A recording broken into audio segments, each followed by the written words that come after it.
tzedakah in Jewish history without exception. That means it doesn't matter where you go in the world, you'll find some zecher of Moshe Montefiore. Just to give you one example, if there's any Chabadskas who are among the many people listening to tonight's talk, you'll know that the Lubavitcher Rebbe and his father-in-law, many of the other members of the family, are buried in the Montefiore Cemetery in Queens. Moshe Montefiore never went to America, he never came to America. And yet there is a cemetery named after him in Queens in New York. If you go to South Africa, he never went to South Africa, there's places named in his name in South Africa. If you go to Australia, there's places named in his name in Australia.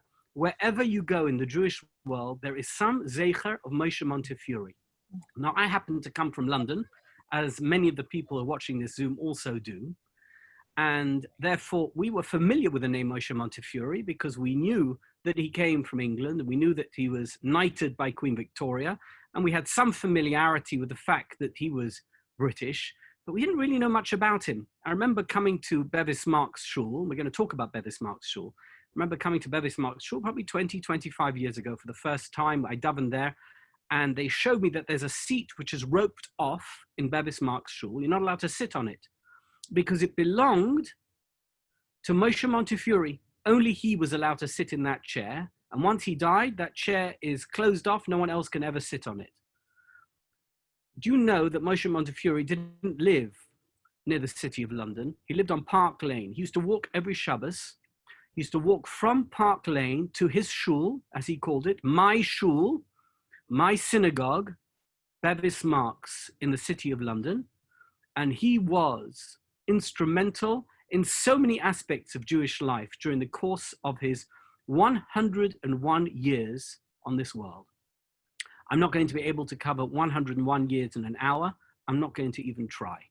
But what I do want to do is to convey to you some sense of who he was, what motivated him, what drove him, some of the things that he did, and to give you some feel. I mean, obviously, if you're more interested, you can go away and do more research, and you can buy a book or look it up. I'm sure that Google and Wikipedia can offer you bits of information that I won't provide you with tonight.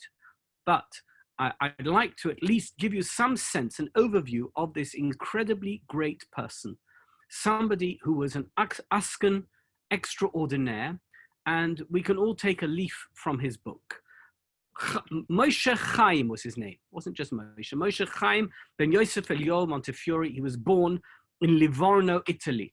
Livorno, Italy, on October 24th, 1784, was the 9th of Cheshvan. And you should know that Livorno is an interesting place. We're going to talk a little bit about it. It's also called Leghorn. So if you look at older books, English books, history books, they call it Leghorn. It seems that an original name of Livorno was Legorno. And whoever decided there was a lot of people from England who traded using Livorno as their port, and they decided they were going to call it Leghorn in English, and clearly they must have been Cockneys because they didn't pronounce the H, so it became Legorno, became Leghorn or Leghorn, right? So that's the way you'll see it in older history books, but today everybody calls it Livorno, and it's a coastal port just south of Pisa. You can see it there on the map. Thank you, Carly. The Montefiore family were Italian Jews who traced their roots back in Italy for many, many centuries. And one branch of the family had settled in Livorno, probably in the 1600s. And Moshe Montefiore's grandfather was also called Moshe. He was born in the year 1712. Livorno was a bustling port town, very cosmopolitan. It was extremely dominant in international trading. And the key to Livorno's success, it's a very interesting thing, that whenever a city or country has been tolerant and open to outsiders and people not from the group that originated in that city, they've been extremely successful commercially. And they were extremely open to all religions and all nationalities in Livorno. And this attitude had its origins in a very unusual attitude that originated in a family called the Medici family. The Medici family controlled a lot of what was going on in Italy in those days and beyond. They certainly controlled Tuscany, which is where Livorno was. And the Inquisition never took root in Livorno. It did take root in other places in Italy, but never took root in Livorno.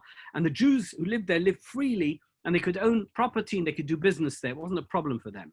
Now, in 1752, listen to the year, 1752, how were Jews doing elsewhere in Europe during the 1700s and the 1750s? Not particularly well. They were going through very tough times. But in 1752, 20% of the trading houses in Livorno were Jewish. Jewish influence was so strong that the port closed on Shabbos. It may also have been closed on Sunday. I don't know that, but I know for sure it was closed on Shabbos. And it was the largest and most prominent Jewish community in Europe. They even had their own language that they spoke. I would call it a form of Livorno Yiddish. And they had a beautiful shul.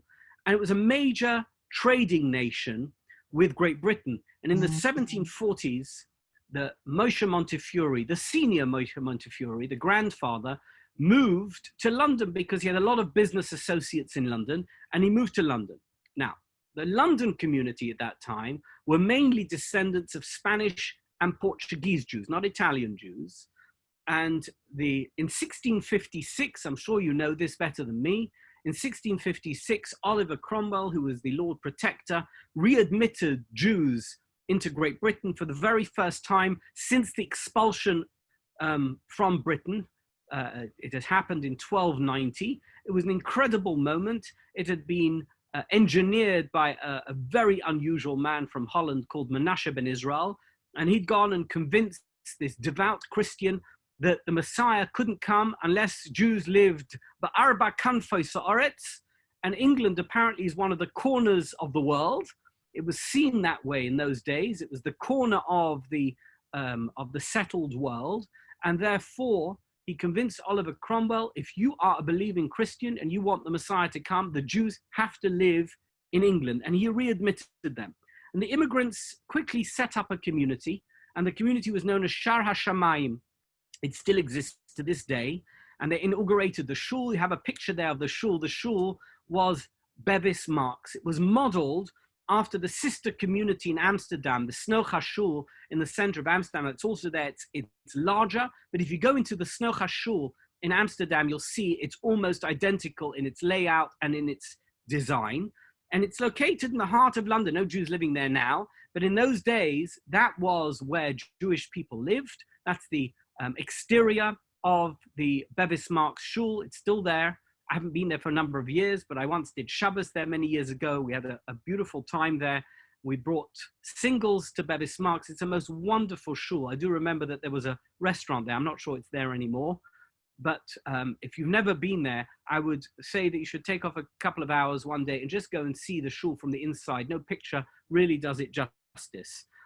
Now, Moshe Montefiore Sr., that's the grandfather, he joined the Bevis Marx Shul, and he became very quickly, he was a wealthy man, he became a significant member of the community. And in 1760, together with 800 other merchants, Jewish merchants who were very powerful across the trading world, and a lot of them were based in London, and they presented what was known in those days as a loyal address. That means a letter in which they committed themselves to be loyal and to the monarch. At that stage, the monarch was King George III.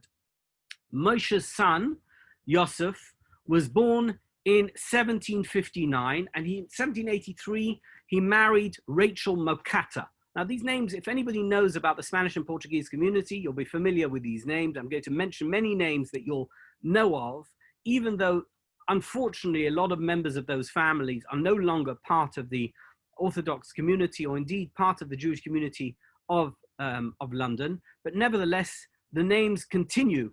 And in fact, I have to say that there was a stage when I used to daven at the Spanish and Portuguese shul in Lauderdale Road, and one of my neighbors on the road that I sat in was a Mokata, and the Mokata family were married together with the Montefiore family. Moshe Montefiore's father married a Mokata, and they continued to travel between London and Livorno backwards and forwards because their business was in Livorno, but their trading partners or customers clients were all in London. And in 1784, they found themselves in Livorno, and Moshe's mother became pregnant. She had her first child, Moshe Chaim, and he was born in Livorno. He was not born in London, and he was the first of 8 children in the Montefiore family. Now, the family was very wealthy, very successful. In the 1790s, Joseph, the father, commissioned a portrait, which was very normal in those days, because if you were a prosperous family, the way you demonstrated your prosperity was by commissioning a professional portrait painting of yourself and your family. And our first image, this is our very first image of Moshe Montefiore, and he is the child with the long hair who's standing next to his father. There you go, Carly, thank you for that. The arrow there shows you Moshe Montefiore, and he was educated privately. They weren't a religious family, I have to say. And he was given basic skills and languages, not much Jewish education at that stage. They knew they were Jewish, proudly Jewish, members of the shul, the community, but they weren't Orthodox, they weren't Shulchan Aruch observing Jews. According to his biographers, and I'm talking about Lucian Wolff and Louis Lowy, Montefiore was very spiritual as a person. Even from a young age, he was interested in spirituality, he was interested in God. And the family, though, was not devoutly religious, and they weren't concerned with the details of observing mitzvahs. I'm sure they didn't know Hilchas Boyer on Shabbos, and many other Hilchas Shabbos they also weren't too makpid on. And he was never proficient in Hebrew. I have some manuscripts of his writing in Hebrew, and he wrote in a square script. He never managed to write the script that we learn in school. And whenever he signed his name in Hebrew, he would sign using a square script. He never studied Talmud, and his Jewish knowledge for the rest of his life remained limited. Now, although the Spanish and Portuguese community was not Orthodox by our definition, our standards of what Orthodox means, it was, interestingly enough, very rigid and very conservative. I'm talking with a small c, conservative. Tradition was extremely important in that community. By the way, it remains like that. They're very makpid on the traditions of their community, and everything was governed by customs, by the things that had always been done in the community.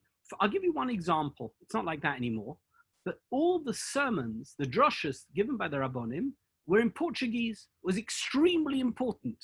And if you weren't proficient in Portuguese, you couldn't become a rabbi in the Spanish and Portuguese community. The Montefiores were a cosmopolitan family with branches across Europe. And Moshe Montefiore grew up speaking a number of different languages. That was going to be very helpful to him as his life progressed. Okay, let's talk about Moshe Montefiore as an adult. As a young adult, Moshe became very involved in the money markets. Interesting, he was an early member of the London Stock Exchange, and this was at a very crucial juncture. It was during the period which we know in history as the Napoleonic Wars, which were principally funded by bonds. That's how they were funded. And guess who supplied the bonds? Jewish financiers, the most powerful financiers in London, and London was the center of finance in the developed world at that time. There were 2 Jewish brothers, Benjamin Goldschmidt and Abraham Goldschmidt. I've got a picture of Abraham Goldschmidt, which I managed to find. The Goldschmidts issued, listen to this number, we're talking about the late 1700s, 330 million pounds. You listen to that number? It's billions and billions of pounds in today's value. 330 million pounds of 400 million pounds worth of bonds that were issued to fund the wars, the Napoleonic Wars, between 1797 and 1810. Montefiore was related to a third brother, a Goldschmidt brother, Usher, and therefore he had an entree into that world, and he very easily entered that. He was very bright. By the way, he was also extremely tall. He was 6 foot to 6'1", which in those days was very, very tall. People were generally speaking, men were 5'7", 5'8". He was very tall, very imposing, and very charismatic. So after working as a tea broker for a number of years, a couple of years, he entered the London Stock Exchange in 1803. That's a picture of the London Stock Exchange at around the time that Moshe Montefiore was a member. He must have already had money by that time, because that same year, he also became a Lloyd's underwriter. Think about it, he was only 19 years old. Moshe Montefiore was an incredible person, very, very talented, very accomplished.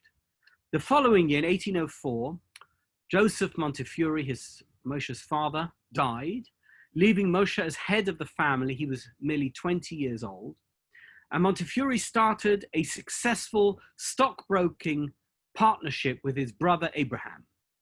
But Montefiore's greatest partnership, there's no question about this whatsoever, his greatest partnership, the one that really helped him succeed in every aspect of his life, throughout his life, was with his wife, his partner for life, Judith Cohen. Because besides her being a wonderful girl from a wonderful family, her sister was married to none other than Nathan Rothschild. Judith's father was Levi Barent Cohen, and he was a wealthy Dutch-born Ashkenazi financier, and he died in the year 1808. Nathan Rothschild was probably, I don't think there's any question about this, was probably the most important Jew in terms of non-rabbinic Jew of the early 19th century. He was the third son of the founder of the Rothschild family, Mayor Amschel Rothschild. And he's one of 5 brothers who set up the Rothschild branches, different banks across Europe. From Frankfurt, where the Rothschild family originated, Nathan Rothschild moved first to Manchester. And later on, he went to London. He didn't last too long in Manchester. And he set up a banking house in London, the Rothschild Banking House, which still exists to this day in St. Swithin's Lane, New Court, St. Swithin's Lane in the city of London. And he was reputed to be the wealthiest man in the world. And on one occasion, he literally saved Great Britain from bankruptcy. They came to him, they didn't have the cash to fund whatever it was, and people were calling on them. I guess they owed money, and he saved them with cash that he had, the entire country from bankruptcy. Rothschild had made his first serious money smuggling gold into France to fund Wellington's army. So that was also as part of the Napoleonic Wars. And the war against Napoleon at that time was in full swing, and Rothschild uniquely had the funds to cash it, the cash to fund it.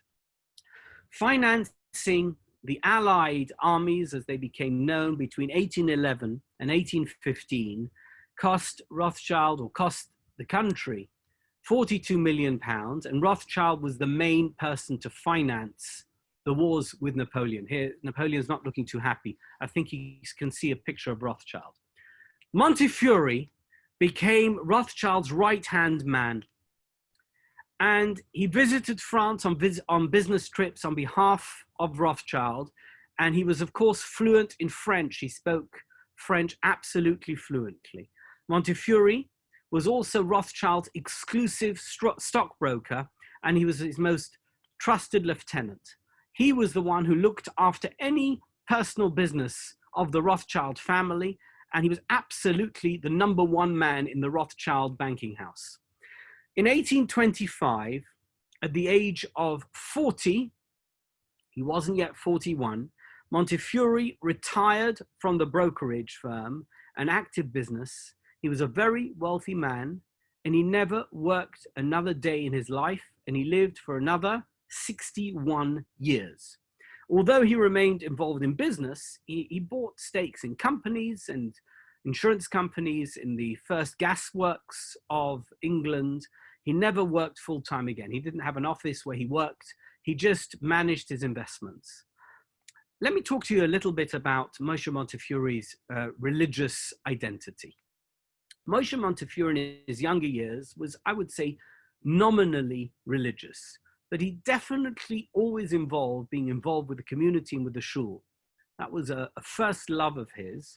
And as he got older, and particularly when he worked less, he became more religious, although he didn't become fully observant, what we would call a Shulchan Aruch observant Jew, until his first visit to Eretz Yisrael. He was appointed the treasurer of his shul of Bevis Marks of the Spanish and Portuguese community in 1815. By the way, in order to become the treasurer of a shul in those days, at that shul, you needed to deposit £600 into the shul's account, a lot of money. And in 1818, he was elected the president of the shul. He joined the Chevra Kadisha, he regularly went to Minyanim, and he generously supported all the community charities of the Spanish and Portuguese. And Montefiore's religiosity was changed as a result of his many travels. And I really want to, because that's what he's best known for his travels and the things that he did on his travels. So that's what I'm going to focus a lot of attention on right now. And for the remainder of this talk, we're going to hear a lot about his travels from one place to another and what he did in each place. Moses Montefiore, Moshe Montefiore, and Lady Judith loved traveling. So much so that in 1816, they purchased a top-of-the-range traveling carriage in Paris. There you go. You can see it. If you ever go to Yerushalayim, you can see it in the Montefiore Museum in Yemin Moshe. That's a picture of it. And the Montefiore carriage, this is a Rolls-Royce carriage. It's absolutely fantastic. And the Montefiores never had children. At this stage, perhaps they thought that one day that they would, but they never had children. In the early years of their marriage, they visited many different towns and cities across Europe. They usually what they would do is they would leave London, they would take the carriage, put it onto a ship, they would land in Europe, they would take the carriage out, and they would travel to a few cities and towns from one place to another, and eventually end up in Livorno, where Moshe Montefiore had a lot of family. And both of them were fluent in French, and he also spoke Italian, obviously, because his family was Italian. They made a number of lifelong friends on their travels. One of them was a fellow called Thomas Hodgkin. You ever heard of Thomas Hodgkin? Thomas Hodgkin was a famous doctor, Victorian doctor, and he was the one who defined what's called Hodgkin's lymphoma. An interesting story about Hodgkin. He was extremely friendly, a very religious Christian, very friendly with Moshe and Judith Montefiore. And Judith Montefiore, we're going to hear, died before Moses. And on her deathbed, she made Thomas Hodgkin promise her that because she could no longer travel together with her husband to Eretz Yisrael, that he would join Moshe Montefiore on his next trip to Eretz Yisrael. And he made that commitment to her. It was a deathbed promise. And the next trip that Moshe Montefiore took was in 1866. He went along with Moshe Montefiore to Eretz Yisrael. Remarkably, when he got there, he caught dysentery and died. And if you want to know where Thomas Hodgkin is buried, he's buried in a Beis Olam in Jaffa. And you can go and see his grave. I've never been, but you can see his grave in Jaffa. He was a religious Quaker, a physician, and of course he was a pioneering doctor on this particular field of lymphoma. But Montefiore himself, he visited Eretz Yisrael no less than 7 times. And it was extremely hard to travel to Eretz Yisrael in those days. Here we have a picture of Jerusalem in the 19th century, or we don't have that here. Or this is the route that Montefiore took on his first trip. This is 1827 to 1828. This is the route that Montefiore took when he went to Eretz Yisrael for the first time. The journey there and back would take 3/4 of a year. In 1826, they had already decided, him and Judith, that they wanted to visit Eretz Yisrael, and they prepared for many months. And on the 1st of May, 1827, the night before they left, the Rothschild family held a sumptuous farewell banquet party for the Montefiores. In some sense, people thought they might never come back. You never knew what was going to happen in a journey like that. Travel was dangerous. Being in foreign countries was dangerous. He was clearly a very wealthy man and would be a target. The following morning, he went to shul. He said a special prayer for the success of his trip, and they left. And they traveled to Rome. You can see there they went to Rome. And then they went to Naples. And from Naples, they took a ship and they set sail for Malta. Malta is an island in the middle of the Mediterranean Sea. You can see it there. It's between Libya and Sicily. Egypt, which was going to be their next stop, was at that time under the control of a very powerful man. His name was Mehmet Ali. Mehmet Ali, in 1827, Egypt had emerged as a power broker in the ongoing problems between the Ottoman Empire with regard to Greece. Greece was an odd country. Was it part of the Ottoman Empire? Wasn't it part of, and they couldn't work it out because there was this friction between Greek Orthodox Christians and Muslims, and Greek Orthodox Christians at that time were protesting against the Greek rule, the Ottoman rule. And there was violent unrest, there was protests everywhere, and the British were worried. So this is, you're now hearing a geopolitical situation that took place at this particular point in the early part of the 19th century. The British were worried that Russia, which was associated in its Christianity with Greek Orthodox, Russian Orthodox and Greek Orthodox are very similar, that they would get involved in this dispute between the Greeks and the Ottomans, and they would gain power in the Middle East. And the British didn't want Russia to gain power in the Middle East. And the British Foreign Secretary was a man called George Canning.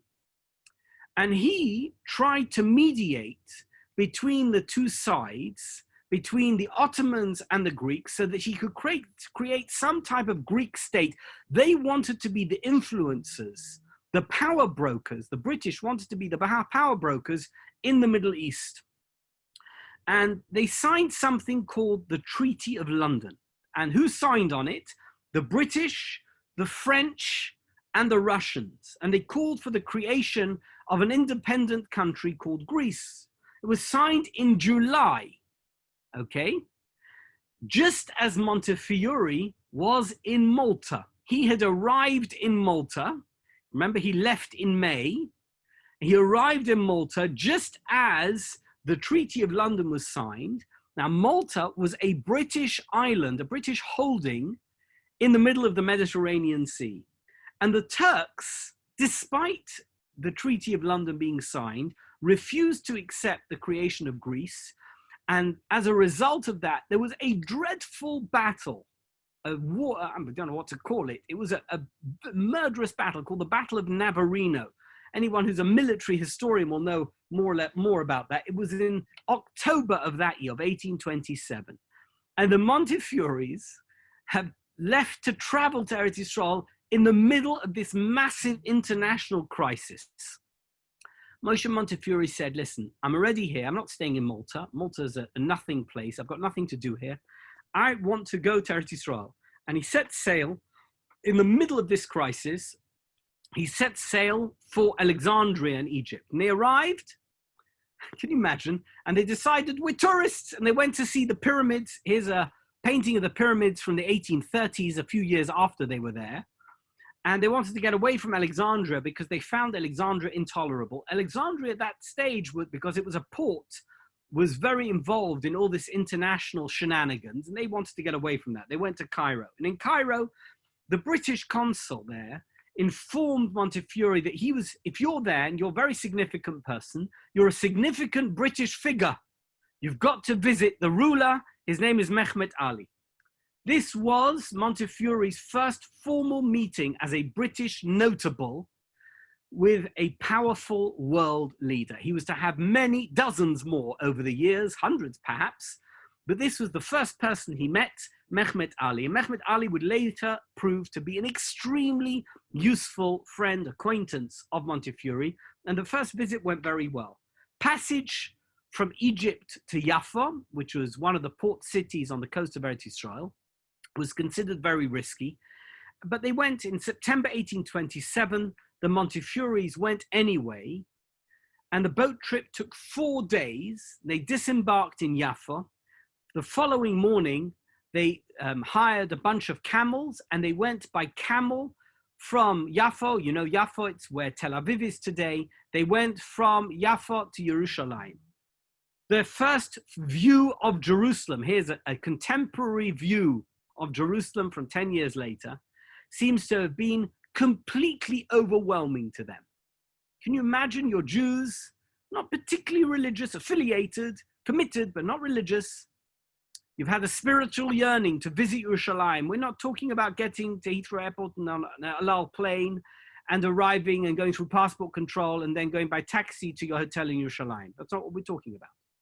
We're talking about a couple, very comfortable, very wealthy, somewhat disconnected. There's no Israel government tourist office. They've been through hell and back to get to Eretz Yisrael. They went on a bunch of camels, these people, to get to Yerushalayim, and now they arrive, and this is the view that greets them.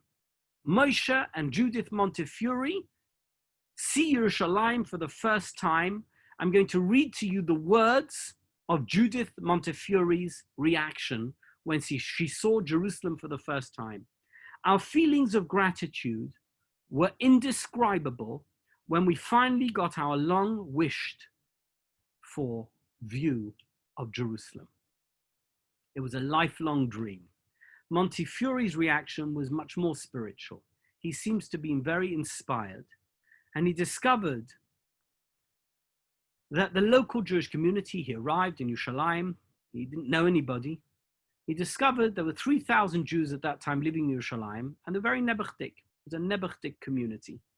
The Jewish quarter he describes as being filthy, and the Jews mainly kept to themselves, and they were extremely poor. The poverty was absolutely oppressive. And the community was mainly Sephardim. There were a handful of Ashkenazim of Eastern European origin. We know that there were Talmidim of the Vilna Gaon and Hasidim of the Baal Shem Tov, who had come to Eretz Yisrael in the years before that, in the early years of the 19th century. And some of them, many of them lived in the north of Israel and the Galil, but some of them lived in Yerushalayim. And before leaving London, Moshe Montefiore had gone to meet with the Ashkenazi chief rabbi. Ashkenazi chief rabbi was a fascinating man, by the way. His name was Rabbi Shlomo Herschel. Shlomo Herschel was a great-grandson of Chacham Tzvi Ashkenazi.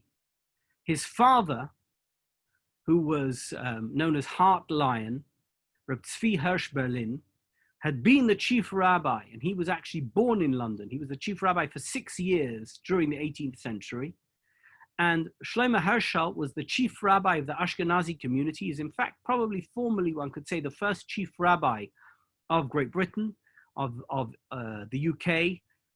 He was the chief rabbi from 1802 to 1842. This is a picture of him. You can see he has very big payas.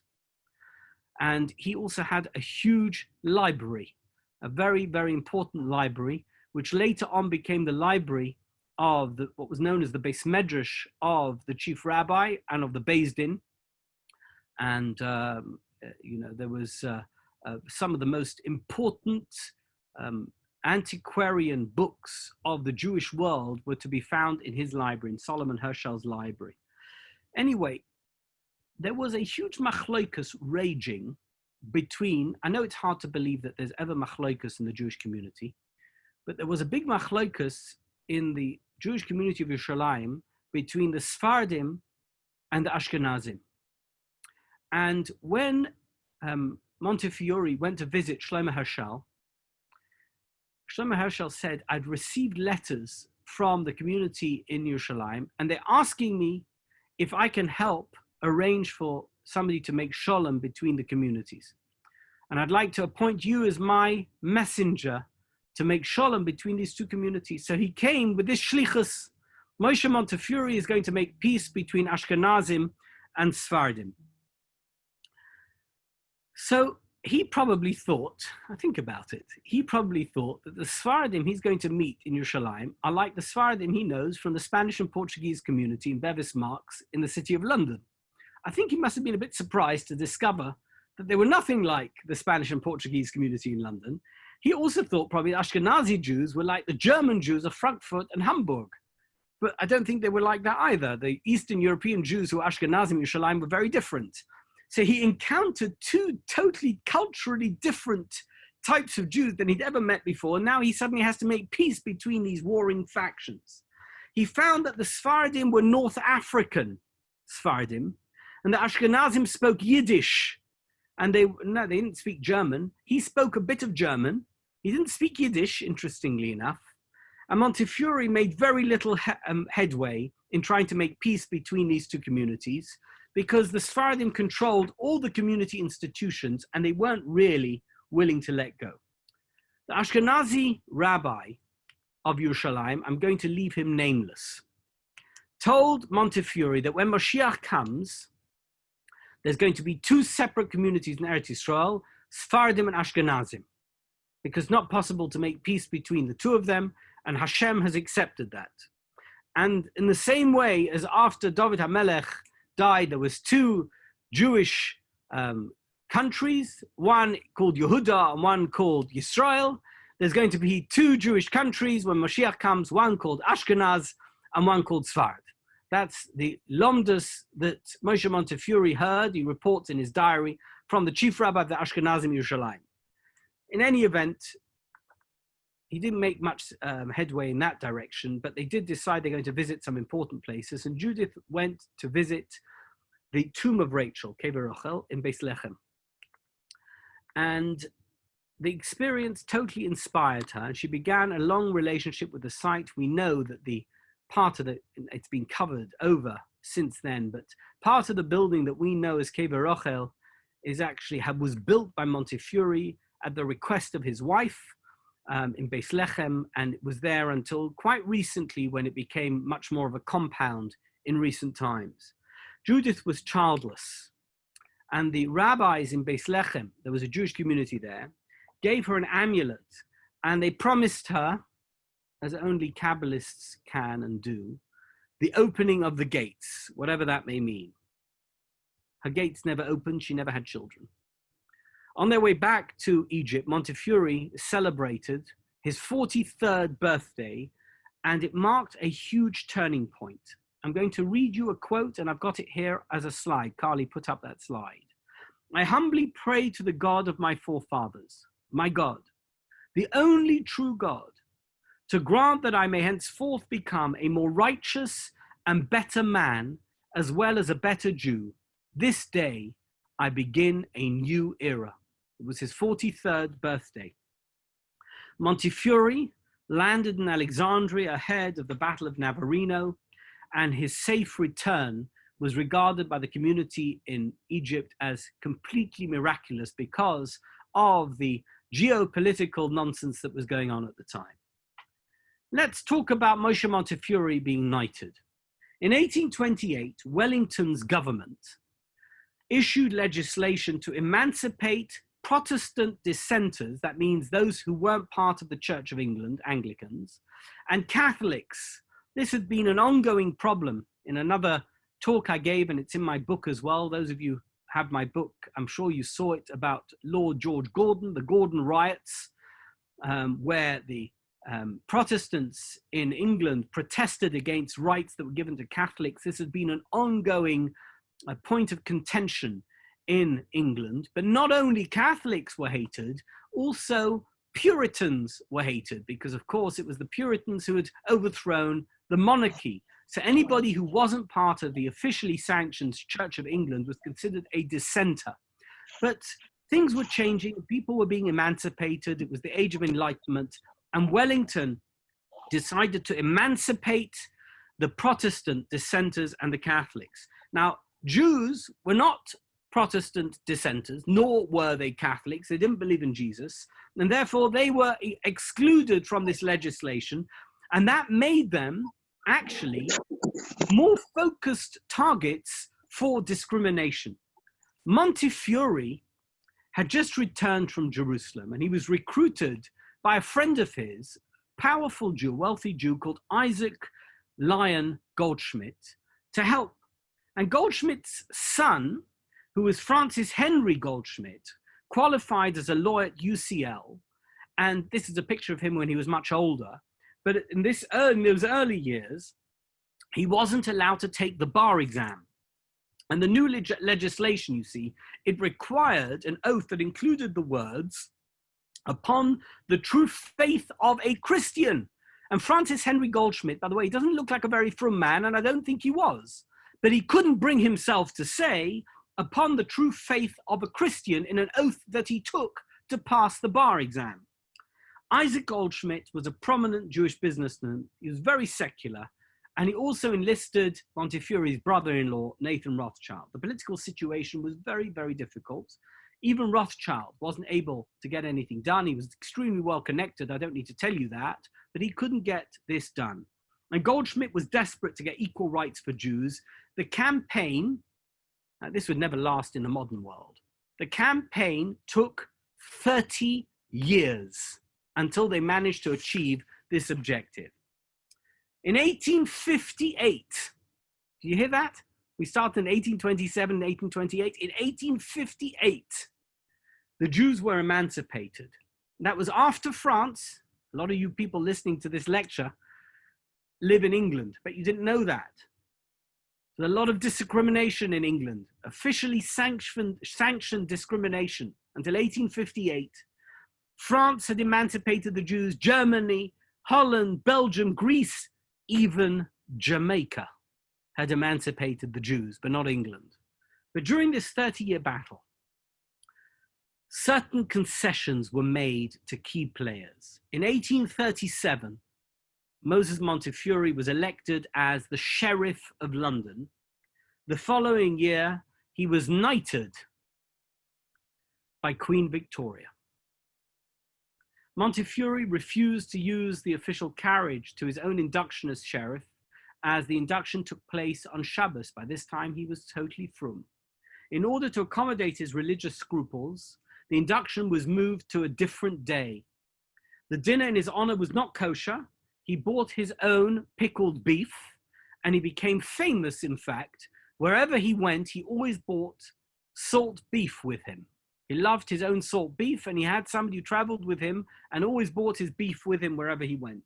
So Moses Montefiore became a baronet in 1846, became the most respected and beloved Jew in Great Britain. I want to talk to you now about a very interesting anecdote. It's a vignette, but it's important. It's called the Damascus Affair. And it was when Sir Moses Montefiore launched himself onto the international scene. On February the 5th, 1840, there was a fellow called Father Thomas. Father Thomas was a French citizen. He was head of the Franciscan convent, and he disappeared. And the French consul in Damascus and local Christian families, they investigate, and they quickly accuse the Jewish community of having killed Father Thomas. And a Jewish barber was arrested and tortured. He was lashed 500 times. And unsurprisingly, he broke down under all that kind of torture, and he named 13 Jews as his accomplices, as it were, in this kidnapping. The local Ottoman leader was Sheriff Pasha, that was his name, and he wanted to gain favor with the French, and he let the accusation stick. The 13 Jews were all arrested and tortured, and some of them, I guess, it's unsurprising, they confessed, and there were riots against the Jews in Damascus. 4 of the 13 Jews that were arrested were killed by the torture. And Sheriff Pasha wrote to Mehmet Ali, remember him, in Egypt, to get permission to execute the rest, to kill them all. Meanwhile, the Jews in Damascus were being terribly persecuted, and they feared for their lives. 9 of the prisoners remained in jail. And the accusation was that Father Thomas's blood was used in the baking of matzahs. It was a blood libel. The blood libel was a recurring accusation over many centuries where Jews were accused of using blood of Christians as part of their baking process to create matzahs. The first person to address the situation was the up-and-coming French Jewish lawyer Adolphe Cromwell. And Adolf Cremio, in a scathing article, launched a devastating critique of the French consul in Damascus for going along with Sheriff Pasha's accusations. What was happening was, he said, not in the spirit of liberté, égalité, and solidarité, fraternité, diversité, whatever it was. And Cremio's article was translated into English and German, and it went right across the world. I mean, it didn't go viral in quite the way that we know today, but many newspapers picked it up, and it whipped up emotions all over the world. There were those who supported the Jews and those who were against the Jews. And on April the 21st, 1840, an emergency meeting was held at Montefiore's house in Park Lane. By the way, that's the way the house looks today. It's still there on Park Lane. That's Montefiore's house. Adolf Cremio came from Paris to attend this meeting. They decided to send a delegation to the Prime Minister of England, Lord Palmerston, who immediately expressed his support. And Palmerston sent a message to Mehmet Ali via the British consul in Alexandria. And this was, in fact, the first ever British intervention on behalf of the Jews in the international scene. But the French government chose, for whatever reason, to support the blood libel in Damascus. And it was decided that a delegation needed to go to Damascus to sort things out. And Cremio and Montefiore were chosen to lead this Jewish delegation. Montefiore had broad support from British anti-slavery activists, evangelicals. They've been our friends for a very long time, the evangelicals. Quakers, politicians, all for their own reasons. He left in July to join Cremio, who had almost no political support in France. And although Cremio's article had generated this international reaction, Montefiore, being a very charismatic and strong personality, took control of the mission. By the way, Cremio resented playing the second fiddle, and over the 3-week journey between Paris and Eretz Yisrael, they fell out, and they really had a lot of arguments, and the relationship was very bad. Moshe Montefiore arrived in Egypt in 1840. This is a picture of him getting off the boat in Egypt in 1840. And it was the late summer. International politics made things extremely difficult. Mehmet Ali's only supporter versus the Turkish Sultan was France. So how could Mehmet Ali go against France that was supporting the blood libel in Damascus? That was the challenge that Montefiore had in trying to get Mehmet Ali, his old friend from 1827, to help him in this situation. Montefiore met Mehmet Ali in full uniform, and he demanded, on behalf of Great Britain, to head an investigation into Damascus. But no amount of pressure made any difference. To make it worse, Montefiore and Cremio were bickering endlessly. And whilst all this was going on, Mehmet Ali was given an ultimatum by Great Britain and the Allies: accept the terms from the Sultan. As Egypt and Britain prepared to go to war, Montefiore hung around in Egypt, and he was getting extremely frustrated. In late August, Mehmet Ali suddenly had an epiphany and decided to issue an order for the release of the prisoners. He had the power to do that. And Montefiore claimed credit because he'd been the one who'd been negotiating with Mehmet Ali. But Cremio, who didn't want to be upstaged by Montefiore, you see, community politics is not something new, right? I mean, it's been going on for a very long time. Cremio and Montefiore both claimed credit and discredited the other one for having done anything. And Montefiore decided that to close the matter, he needed to visit none other than the Sultan of Turkey. The prisoners had been released. This was the Sultan of Turkey, Abdülmecid of Turkey. He was one of the last powerful rulers of the Ottoman Empire.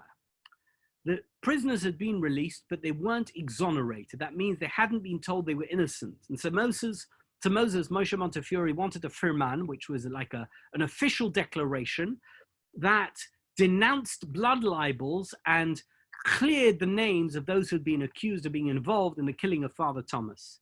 His meeting with the Sultan was an incredibly successful meeting, and the firman, this declaration, appeared 10 days later, so Cremio couldn't say anything about that. Firman said, "The evidence and numerous sources prove that all such accusations against the Jews were pure calumny.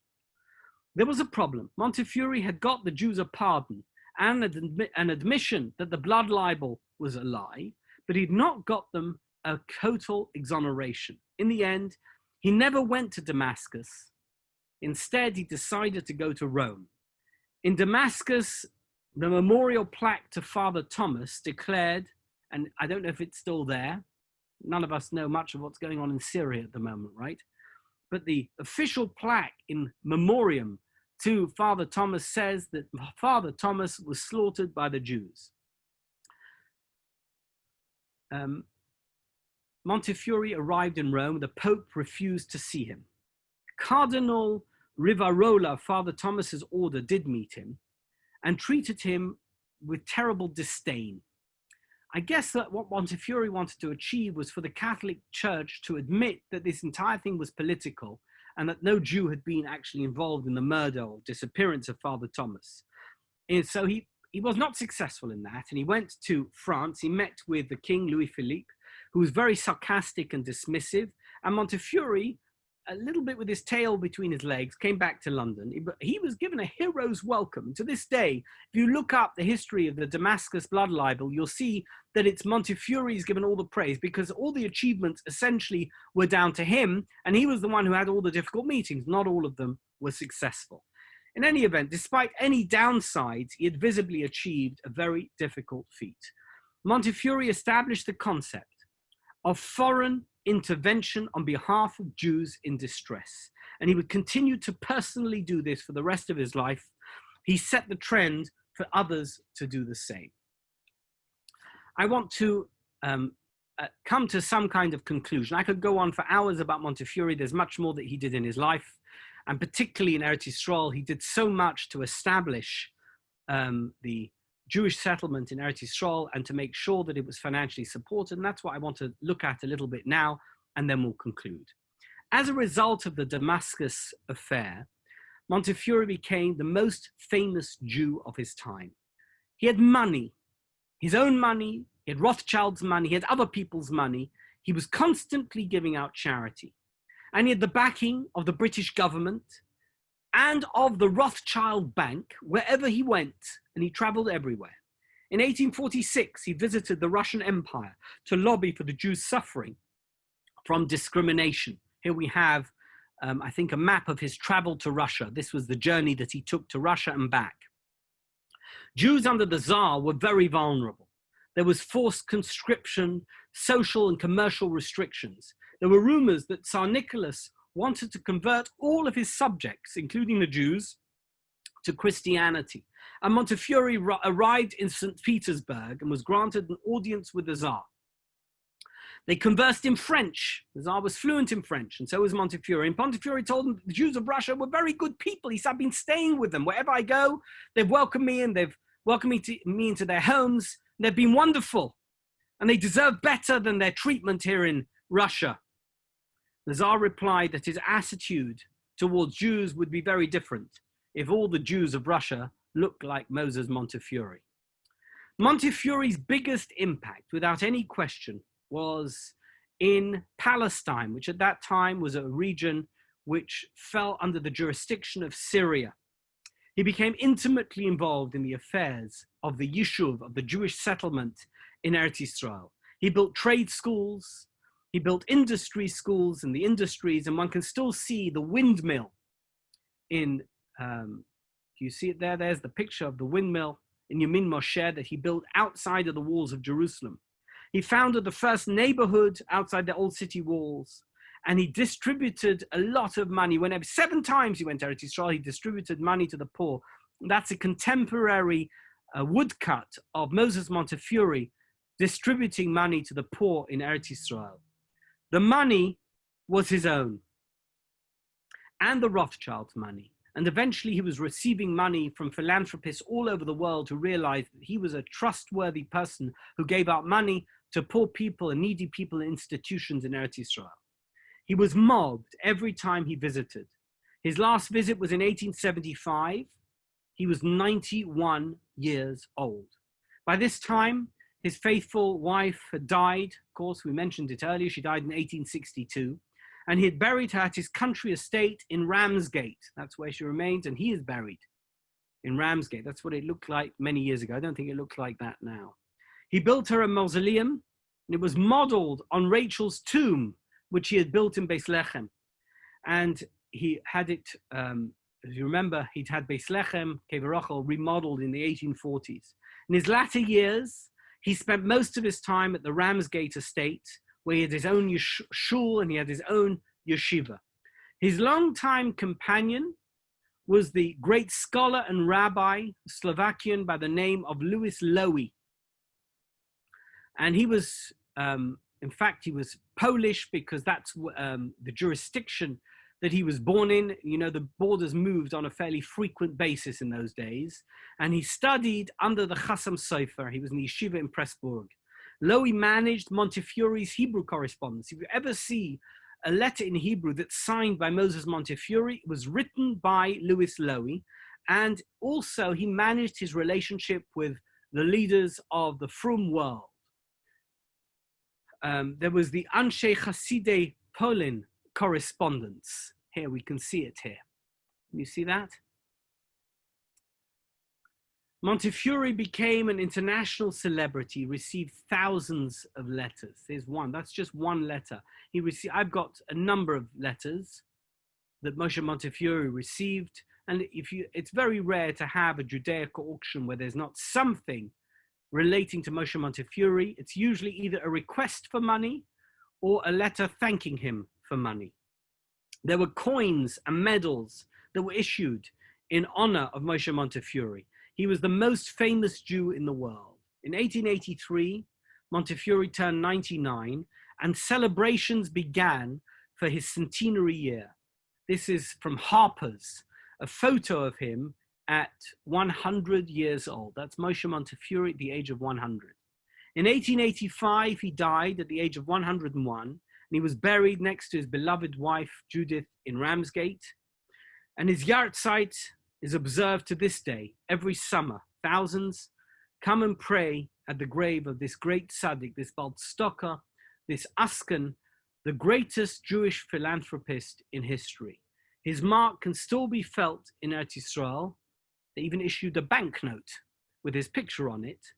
And the legacy that he left behind continues to flourish. I thank you for your patience and for listening to me this evening. Thank you so much to all of you who have joined me on this Zoom.